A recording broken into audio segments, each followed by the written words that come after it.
नमस्कार, आप देख रहे हैं ट्राइबल इंडिया टीवी। भारत के लगभग 15 करोड़ जनजातियों की आवाज जंगल, पहाड़ों और दुर्गम इलाकों से लेकर आए हैं नए और ताज़ा खबर। स्मार्ट टीवी के अलावा हमें देख सकते हैं यूट्यूब, ट्विटर और सभी डिजिटल प्लेटफॉर्म पर। खूंटी जिला लगभग 2 दशक के बाद खिलखिला रहा है।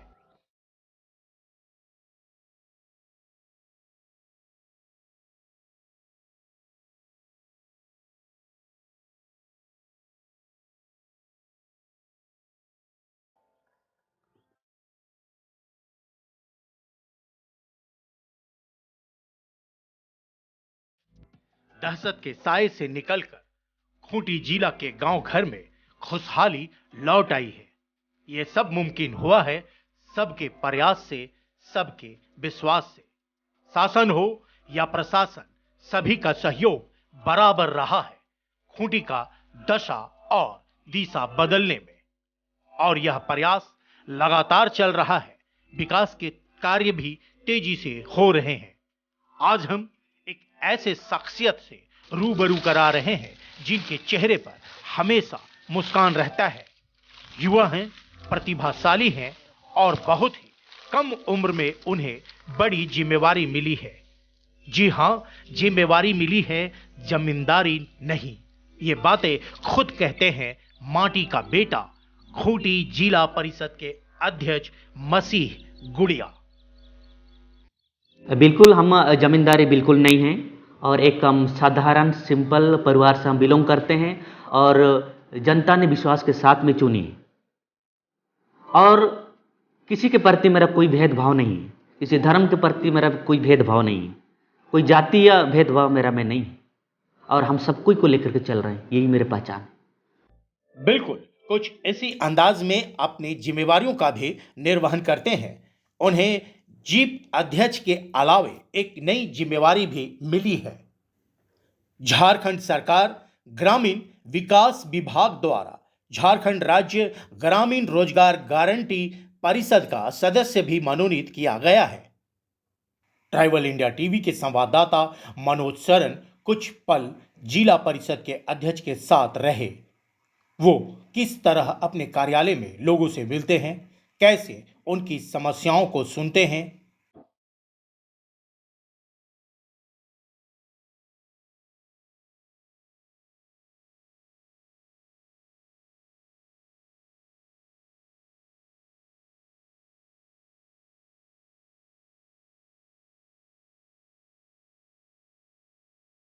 और कैसे सुदूरवर्ती ग्रामीण इलाकों का दौरा करते हैं।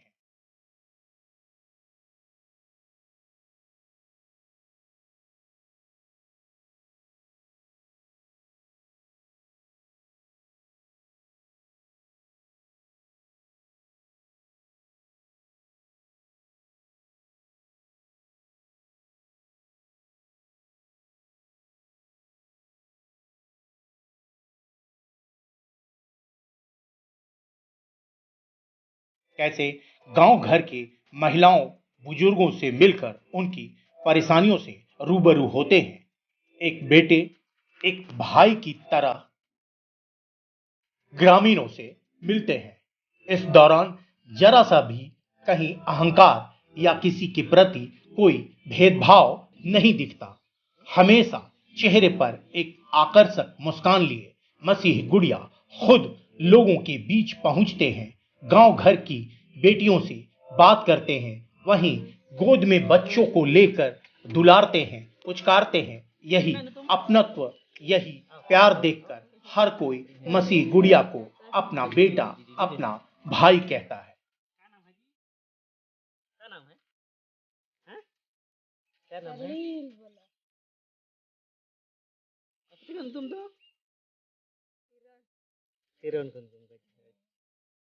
साधारण परिवार में जन्मे पले बढ़े मसीह हमेशा से सामाजिक गतिविधियों में आगे रहते थे।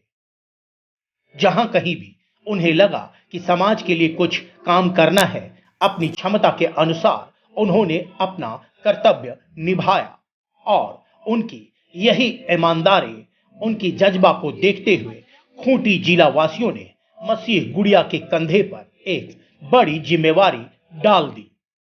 खूंटी जिला परिषद के अध्यक्ष के रूप में हसमुख स्वभाव के मसीह भी इस जिम्मेवारियों को चुनौती के रूप में स्वीकारते हुए खूंटी जिला वासियों के उम्मीदों पर खरा उतरने के लिए निष्ठापूर्वक काम कर रहे हैं।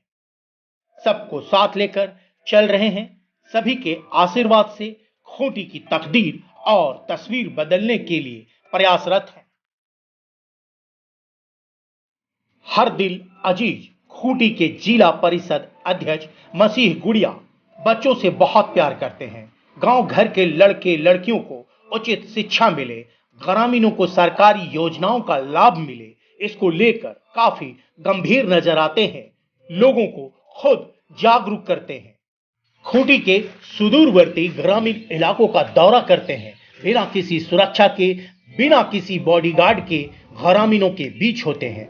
जबकि मसीह गुड़िया जिला परिषद के अध्यक्ष हैं, फिर भी अकेले एक ड्राइवर के साथ अपनी गाड़ी में निकल पड़ते हैं। एक जुनून, एक मकसद को लेकर कि खिलखिलाता खूंटी को किसी की नजर न लगे, कोई दुखी ना हो, हर घर में चूल्हा जले, हर एक घर में खुशियां हो। Tribal India TV voice of tribal के संवाददाता मनोज सरन ने जिला परिषद अध्यक्ष मसीह गुड़िया के साथ बातचीत की। उन्हें जो जिम्मेवारी मिली है, जो पद मिला है, उसे लेकर कुछ कड़े और बड़े सवाल की। मसीह गुड़िया ने बेबाक होकर तमाम सवालों का जवाब किस तरह दिया, आइए सुनते हैं विशेष बातचीत में। देखिए, सबसे पहले तो आपको हम जोहार करते हैं और धन्यवाद देते हैं। मेरा सोच पहले ये नहीं था कि हम राजनीति में आएं और राजनीति में रहकर लोगों का हम सेवा कर सकें। इस तरह का पहले कोई विचार नहीं था, पहले कोई सोच नहीं था। लेकिन इस समय के साथ हालात भी ऐसे आ जाते हैं कि राजनीति में आना पड़ा। तो आपकी क्या सोच थी? आप बनना क्या चाहते थे, करना क्या चाहते थे? इसमें हम तो पहले बनना चाहते थे कि पढ़ाई करें, पढ़ाई करने के बाद में समाज का ही सेवा कर सके, क्योंकि सामाजिक से जुड़े हुए थे। और समाज के साथ साथ में हम चाहते थे कि हायर एजुकेशन प्राप्त करने के बाद में खुद का एनजीओ हम खोलें और एनजीओ खोल करके अधिक से अधिक लोगों को हम स्वरोजगार हम दे सकें। पढ़ाई कहाँ से की है? पढ़ाई सेंट जोसेफ कॉलेज से किए हैं और मेरी पढ़ाई भी इंटरमीडिएट की पढ़ाई सेंट जोसेफ कॉलेज से हुआ। मतलब खूंटी जिला में? खूंटी जिला। ये खूंटी जो है, आप जैसे ही निकलिएगा, जैसे ही खूंटी आप पहुँच जाइएगा तो वहाँ पर लिखा हुआ रहता है खिलखिलाता हुआ खूंटी। तो उस सपना को पूरा करने के लिए तो हम सबको एक एक लोगों को जो भी जिम्मेदारी दी गई है, चाहे प्रत्येक लोगों का, चाहे जिला प्रशासन हो, चाहे मुखिया हो, चाहे वार्ड हो, चाहे यहाँ के जो भी समाज सेवी लोग हैं, उनको भी आगे आना होगा इन सपनों को पूरा करने के लिए। आप एक आदिवासी बेटा हैं? बिल्कुल एक आदिवासी बेटा हैं और ये बिरसा मुंडा का जो धरती है वहीं से हम बिलोंग करते हैं। इसलिए हम गर्व महसूस करते हैं कि बिरसा मुंडा की धरती में और मुझे लोगों का सेवा करने के लिए मौका मिला है। तो आप आदिवासी बेटा हैं और खूंटी भी आदिवासी बहुल क्षेत्र है, जो गांव है, जो ग्रामीण है, आदिवासियों का ही गांव है। बिल्कुल। तो किस तरह से गांव घर का विकास होगा? कैसे उन आदिवासी परिवार जो वर्षों से सपना देखते आए, जिनके लिए राज्य का गठन हुआ, तो कहीं ना कहीं कुछ ना कुछ कमी तो है, कहीं ना कहीं कोई उम्मीदें हैं जो वर्षों से वो टकटकी लगाकर देख रहे हैं, तो उनकी उस उम्मीदों पर कैसे खरा उतरेंगे? देखिए, सबसे पहले तो जनता जिस उम्मीद के साथ में मुझको चुने हैं, चाहे भरोसा किए हैं कि ये इनको अगर बना देते हैं, उस स्थान तक अगर पहुंचा देते हैं तो हमारे लिए कुछ करेंगे। मतलब ये हो गया कि उनको रोज़गार हम कैसे उपलब्ध कराएं, क्योंकि जब हम रोज़गार उनको दिलाएंगे तभी उनका परिवार चलेगा, उसका समाज चलेगा, तब जा कर के एक शिक्षित भारत बन सकता है, चाहे विकासशील विकसित भारत बन सकता है। चाहे विकसित खूंटी बन सकता है। शिक्षा की बात की आपने अभी कि शिक्षित समाज बन सकता है, लेकिन बड़ी मजबूरी है। कई जगह जब हम लोग जाते हैं तो कई युवा युवतियाँ, कई ऐसे लड़के लड़कियाँ हैं जिनकी आर्थिक स्थिति घर की अच्छी नहीं होती है, उनकी पढ़ाई बीच में ही रुक जाती है, कहीं ना कहीं उनके सपने अधूरे रह जाते हैं। मेहनत करते हैं, मजदूरी करते हैं, रेजा का काम करते हैं। तो कैसे इस समाज में बदलाव आएगा, कैसे सरकार के साथ, प्रशासन के साथ सामंजस्य बैठाना है? चुनौती बड़ी है, बिल्कुल। तो ये लड़ाई बहुत बड़ी है। तो कैसे करके मतलब ये इन चीज़ों की ओर आगे बढ़ेंगे कि शिक्षा बहुत महत्वपूर्ण है, शिक्षा हर एक के बीच पहुंचनी चाहिए। इसमें सबसे पहले तो उनको जानकारी देना होगा। जो स्टूडेंट पढ़ाई कर रहे हैं, चाहे कॉलेजों में पढ़ाई कर रहे हैं, चाहे स्कूलों में पढ़ाई कर रहे हैं, जो सरकारी की योजनाएं बहुत सारी चल रही है, उन योजनाओं के बारे में उनको बताना होगा और उन्हें लाभान्वित करना होगा। जैसे कि आप देखिएगा हायर एजुकेशन के लिए भी हेमंत सरकार ने उनके लिए योजनाएं चला रही है। जो लोग हायर एजुकेशन प्राप्त करना चाहते हैं तो उनका भी लाभ ले सकते हैं। सरकार तो योजनाएं चलाती हैं, अखबारों में आता है, विज्ञापन आता है, लेकिन गांव घर में वो नहीं पहुंच पाता है। तो कहीं ना कहीं वो कमी तो दिखता होगा ना कि वो गांव घर को अपनी योजनाएं, अपने अधिकार को पता ही नहीं चल पाता है। बीच में जो है कि बिचौलिए आ जाते हैं और गरीबों का, आदिवासियों का हक मार जाते हैं। इसके लिए तो हम सबको आगे आना होगा और जो भी माने जिस क्षेत्र में कोई अगर काम करना चाहते हैं या कुछ उस तरह से अगर अपने आप को आगे लाना चाहते हैं तो उनको भी इंटरेस्ट लेना बहुत ज़रूरी है। उसी हिसाब से हम लोग भी काम कर पाएंगे। तो आप कभी स्कूलों में भी जाते हैं, विजिट करते हैं? बिल्कुल जाते हैं, स्कूलों में जाते हैं, कॉलेजों में जाते हैं और गांव में भी जाते हैं। वहाँ की स्थिति को देखते हैं, दशा और दिशा को देखते हैं कि जहाँ पर महिला संगठन बना हुआ है तो महिला संगठन के जरिए वे लोग क्या क्या कर रहे हैं और उनके अलावा क्या क्या कर सकते हैं। तो उन्हीं सब चीज़ों को हम लोग देखते हैं जा कर के। देखिए, बदलाव एक से नहीं होता है। हाँ, बदलाव लाने के लिए यहाँ की जो जिला प्रशासन है उसका सहयोग भी चाहिए होगा। यहाँ का जो, तभी हमने कहा था, यहाँ का जो समाज सेवी है उनका भी सहयोग चाहिए होगा। और उसके बाद में जितने भी पढ़े लिखे लोग हैं, विद्वान लोग हैं, चाहे बुद्धिजीवी लोग हैं, ऐसे लोगों को आगे आना होगा, तब बदलाव आएगा समाज में। और उसके लिए जैसे हर वर्ग के लोगों को लाभ दिलाने के लिए योजना तैयार करना होगा और उस तरह का जो चाहे केंद्र सरकार की योजना हो चाहे राज्य सरकार की योजना हो, उस योजना को अधिक से अधिक प्रचार प्रसार करना और लोगों को लाभ दिलाने का काम करना है और हमारा प्रयास भी रहेगा। झारखंड में खूंटी एक ऐसा जिला रहा है जहां दहशत के लिए लोग जानते थे। तो किस तरह से जो है बाहर के लोग यहाँ आए, क्योंकि बहुत सारे पर्यटन स्थल भी हैं, लोग धरती आबा के जन्मस्थली उलिहातू भी जाना चाहते हैं, तो कैसे मतलब लोग यहाँ पर आए, खुद को सुरक्षित महसूस करें? कैसे आप विश्वास दिलाएंगे कि नहीं खूंटी जो है बदल गया, वाकई खिलखिला रहा है? देखिए, खूंटी जो है पहले से बहुत बदल गया है और पहले जो भी खौफ था, हाँ, वो खौफ अब खुशियों में बदल गया है और लोग जो है मुख्य धारा में जुड़ रहे हैं, आ रहे हैं और सरकार की योजनाओं से लाभान्वित हो रहे हैं और जिससे अधिक से अधिक लोग जो सरकार की योजनाओं को ले रहे हैं और उससे भी बहुत कुछ बदलाव हो पा रहा है। और यहाँ अगर देखा जाए तो खूंटी जिला में सबसे ज़्यादा पर्यटक स्थल है। वहाँ पर हम लोगों ने जिला प्रशासन की ओर से, जिला परिषद की ओर से हम वहाँ सुविधा देते हैं। वहाँ पर्यटक मित्र लोग हैं, उनको समय समय पर हम सब प्रशिक्षण देते हैं और जो भी वहाँ का उनका रख रखाव होता है, चाहे देखभाल करते हैं, उन्हीं लोग करते हैं, स्थानीय लोग करते हैं, ग्राम सभा के लोग करते हैं। तो इस तरह से जिला का जो प्रशासन है उसके साथ में समन्वय स्थापित करके हमारा काम चल रहा है और ये बहुत ही बेहतर ढंग से ये देखने को मिलेगा।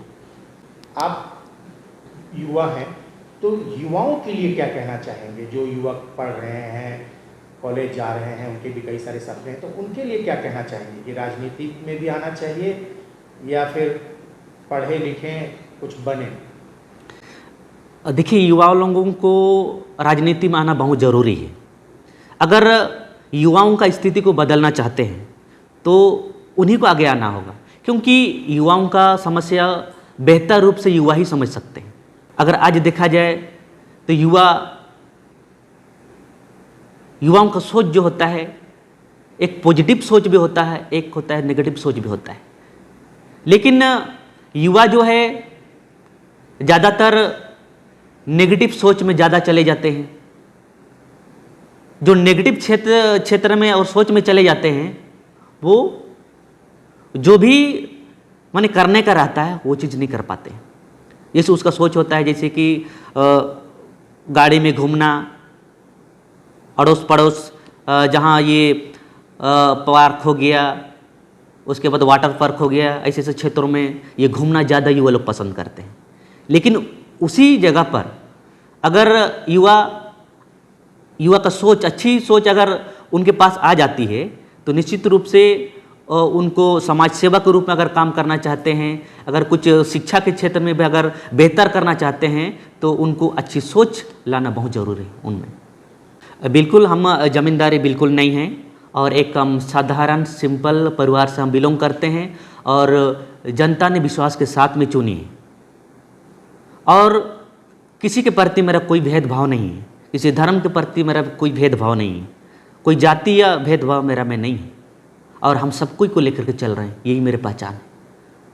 बिल्कुल यहाँ पर खेल के लिए भी बहुत सारी संभावनाएं हैं, क्योंकि अगर यहाँ पर अगर सुविधाएं अगर उस तरह का अगर हो जाती है, जैसे क्रिकेट खेल हो गया, क्रिकेट खेल के क्षेत्र में भी अगर यहाँ पर अगर उनके लिए एक स्टेडियम बनाया जाए तो वो उस क्षेत्र में लड़के जो है चाहे युवा जो हैं उस क्षेत्र में आगे बढ़ेंगे।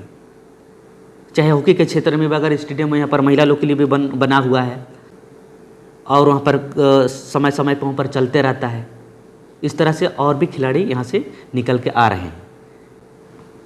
आपके अंदर कितनी पंचायत आते हैं? 85 पंचायत आता है पूरे ज़िले में।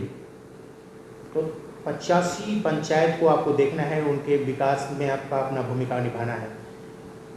उतने गांव भर के लोग में से अगर कोई चाहते हैं कि हमें मसीह से डायरेक्ट मिलना है, हम अपने बेटे से जाकर सीधे मिलेंगे और उनकी जो परेशानियां वो आप तक पहुंचाना चाहते हैं, तो उसके लिए वो क्या करें? देखिए, उनके पास नंबर होता है, नंबर मिल ही जाता है, कहीं ना कहीं से उनको नंबर उपलब्ध हो जाता है। और जब भी कोई कॉल करते हैं तो बोलते हैं कि आप अभी कहाँ पर हैं, तो हम बोलते हैं क्या समस्या है, क्या दिक्कतें हैं, आप बताइए, आपको आने की ज़रूरत नहीं है, हम आपका गांव में आके मिलेंगे, यही हम बताते हैं, यही हम बोलते हैं। क्या कहना चाहेंगे वो 85 जो पंचायत आते हैं पूरा ग्रामीणों के लिए, उन मुखियाओं के लिए, एक एक वार्ड सदस्य के लिए, जो भी है, कैसे आप सबको साथ लेकर आगे बढ़ेंगे, कैसे वो ख्वाब पूरा होगा? 5 साल में ऐसी कौन सी लकीर खींचेंगे जिस पर चलकर खूंटी अपने आप को गर्व महसूस करें? देखिए, सबसे पहले तो निचले स्तर पर मुखिया लोग हैं, काम करती हैं, वार्ड सदस्य लोग काम करती हैं, उनका सहयोग बहुत ज़रूरी है और हम सबको लेकर के चलते हैं। और किसी तरह का अगर उनको जानकारी नहीं होती है तो मेरे पास जानकारी होता है तो हम वो जानकारी उपलब्ध करा देते हैं उनको, और उसी अनुरूप अगर हम काम करते हैं और मुखिया लोग भी अगर काम करते हैं तो निश्चित रूप से उन मुकाम तक हम पहुंच सकते हैं। उन मुकाम तक पहुंचने में कोई परेशानी, कोई दिक्कत नहीं होगी। आप जैसे बोले कि आप एक साधारण परिवार से आते हैं, चूँकि इसी जिले के बेटे भी हैं आप, तो बहुत सारी चीज़ों को आप देखते हुए भी आ रहे हैं, समझते हुए भी आ रहे हैं, तो दुख किस बात से लगता है कि ये चीज़ होना चाहिए था, ये नहीं है, और अब मैं आ गया हूँ तो कोशिश करूँगा कि ये यहाँ पर हो?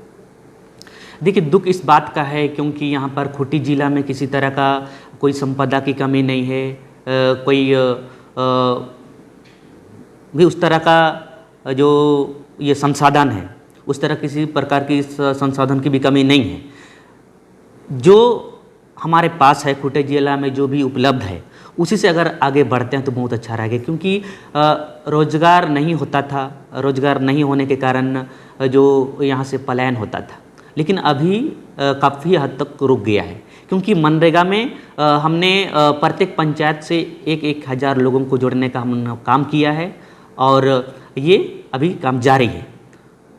और क्योंकि अगर वहाँ पर अगर उनको काम मिल जाता है, काम मिलने के बाद में सही समय में अगर उनको पैसा उपलब्ध हो जाता है तो निश्चित रूप से उनका प्लान कम हो जाएगा और उन तक हम गांव तक हम अच्छी तरह से पहुंच सकते हैं। देखिए अभी जो स्वास्थ्य उपकेंद्र प्रत्येक पंचायत में ये बन रहा है और वहाँ का देखभाल, वहाँ का जो जल सहिया लोग होती हैं, आंगनबाड़ी सेविका लोग होती है, CHO होती हैं, नर्स होती है, NM होती है, वही लोग वहाँ का देख रेख करते हैं और वहाँ पर भी दवा उपलब्ध रहता है।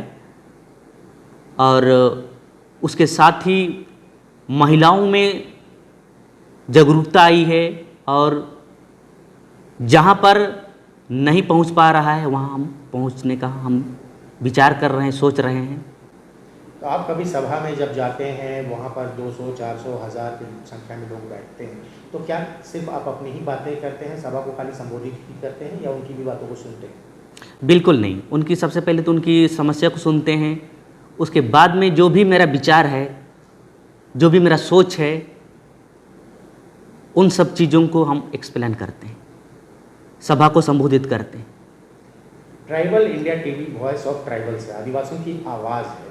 तो आप जब एक आदिवासी बेटा बनकर यहाँ पर बैठे हैं तो कहीं ना कहीं पूरे आदिवासी समाज के लोगों को लगा कि एक हिम्मत है, ताकत है और हमारा बेटा यहाँ पर बैठा हुआ है। तो किस तरह से उनकी आवाज़ को बनकर आप जो है उनका सहयोग करेंगे? बिल्कुल, उसके लिए आपका साथ चाहिए होगा और आपका जो चैनल है उसके माध्यम से एक लोगों के पास ये संदेश पहुँचेगा और निश्चित रूप से वो मेरी बातों को समझ पाएंगे और हमें सपोर्ट करेंगे। तो पूरे 85 पंचायतों के लिए क्या संदेश है? हर उम्र के लोगों के लिए, आपके अभिभावक की तरह भी होंगे, छोटे बच्चे भी हैं, युवक हैं, युवतियाँ हैं, तो उनके लिए एक छोटा सा संदेश मसी गुड़िया जी के द्वारा। मेरा संदेश यही है कि हम जहाँ भी रहते हैं, कहीं भी रहते हैं, तो सबसे पहले तो अपना परिवार का ख्याल रखना चाहिए, अपना समाज का ख्याल रखना चाहिए और साथ ही समाज में जो अभी समस्याएं हैं, अभी दिक्कतें हैं और अभी पलायन का जो समस्या है उसको रोकना है। उसके लिए हम प्रयास कर रहे हैं कि मनरेगा की ओर से बहुत सारी योजनाएं चल रही है, दीदी बाड़ी योजनाएं चल रही है, दीदी बगिया योजनाएं चल रही है। महिलाओं के लिए दीदी बगिया का जो योजना है, समूह बना के उस योजना को हम लाभान्वित करेंगे। अधिक से अधिक महिलाओं को हम जोड़ने का काम करेंगे और जो भी उनका जो व्यक्तिगत समस्या है, चाहे सामुदायिक समस्या है, उसको हम निदान करने का हम प्रयास करेंगे। ट्राइबल इंडिया टीवी से बात करने के लिए बहुत बहुत धन्यवाद, बहुत बहुत शुक्रिया। जोहार। Thank you. जोहार। मैंने ट्राइबल इंडिया टीवी को सब्सक्राइब किया है, आपने किया क्या? अगर नहीं किया तो कीजिए ना।